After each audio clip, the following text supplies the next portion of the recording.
ಮೊನ್ನೆ ಆರ್ ಕುಮಾರ್ ಅಂತ ಹೇಳಿ ರಾಮಚಂದ್ರ ಚೌಡೇಶ್ವರಿ ಗುಡಿ ವಾಸ. ಈ ನಮ್ಮ ದೇವಾಂಗ ಸಂಘದ ಅಧ್ಯಕ್ಷರು, ಅಂದರೆ ಅಲಬಿಸರ ಕತ್ತಿ ಹಬ್ಬದ ಕಾರ್ಯಕ್ರಮದ ಅಧ್ಯಕ್ಷರು ಕೂಡ.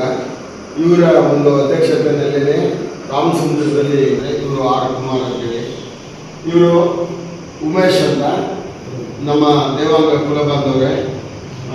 ಈಗ ಹಾಗೆ ಅವರು ಗೋವಿಂದರಾಜು ಅಂತೇಳಿ ನಮ್ಮ ದೇವಾಂಗ ಕುಲಬಾಂಧ ಮುಖಂಡರು. ನಾವು ಇಂದು ಈ ಒಂದು ಪತ್ರಿಕಾಗೋಷ್ಠಿಯನ್ನು ನಡೆಸ್ತಾ ಇರ್ತಕ್ಕಂಥ ಉದ್ದೇಶ ಇಷ್ಟೇ. ನಮ್ಮ ಈ ರಾಮಸಮುದ್ರ ಚೌಡೇಶ್ವರಿ ಗುಡಿ ಬೀದಿಯಲ್ಲಿ ಚೌಡೇಶ್ವರಿ ದೇವಸ್ಥಾನ ಇದೆ.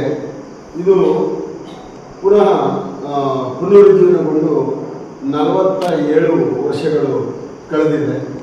ಇದನ್ನು ವರ್ಧಂತೋತ್ಸವ ಅಂತೇಳಿ ಕರೀತೀವಿ. ಈ ವರ್ಧಂತಕ್ಕೆ ನಮ್ಮ ಅಧ್ಯಕ್ಷರು ಈಗ ಮಂಡನೆಯನ್ನು ಮಾಡ್ತಾರೆ.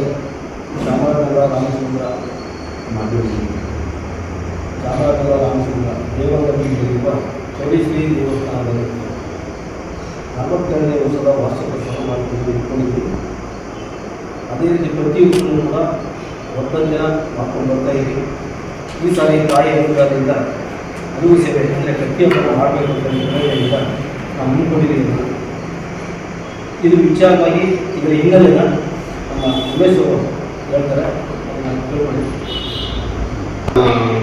ಮಾಹಿತಿಯನ್ನು ಇಲ್ಲಿ ತಮಗೆ ಕೊಡಲಿಕ್ಕೆ ಬಯಸ್ತಾ ಇದ್ದೀನಿ.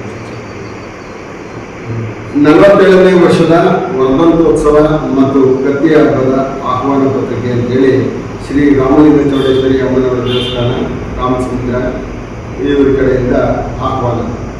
ಈ ಕಾರ್ಯಕ್ರಮಗಳ ವಿವರ ಏನಪ್ಪ ಅಂತ ಹೇಳಿದ್ರೆ, ದಿನಾಂಕ 8/5/2026 ಶುಕ್ರವಾರ ಸಂಜೆ ಗೋಧೂಳಿ ಲಗ್ನದಲ್ಲಿ ಶ್ರೀ ಗಣಪತಿ ಧ್ಯಾನ, ಮಂಗಳವಾರದೊಡನೆ ಶ್ರೀ ಆಚಾರ್ಯ ಋತ್ವಿಕರೊಡನೆ ಆಲಯ ಪ್ರವೇಶ, ದುರ್ಗಾ ಗಣಪತಿ ಪೂಜೆ, ಸ್ವಸ್ತಿ ಪುಣ್ಯವಾಚನ ಮತ್ತು ಶ್ರೀ ರಾಮಲಿಂಗೇಶ್ವರ ಸ್ವಾಮಿಯವರಿಗೆ ಏಕಾವರ ರುದ್ರಾಭಿಷೇಕ, ಅನುಜ್ಞೆ ನಂತರ ಮಹಾಮಂಗಳಾರತಿ. ಇದು 8ನೇ ತಾರೀಕಿನ ಕಾರ್ಯಕ್ರಮ.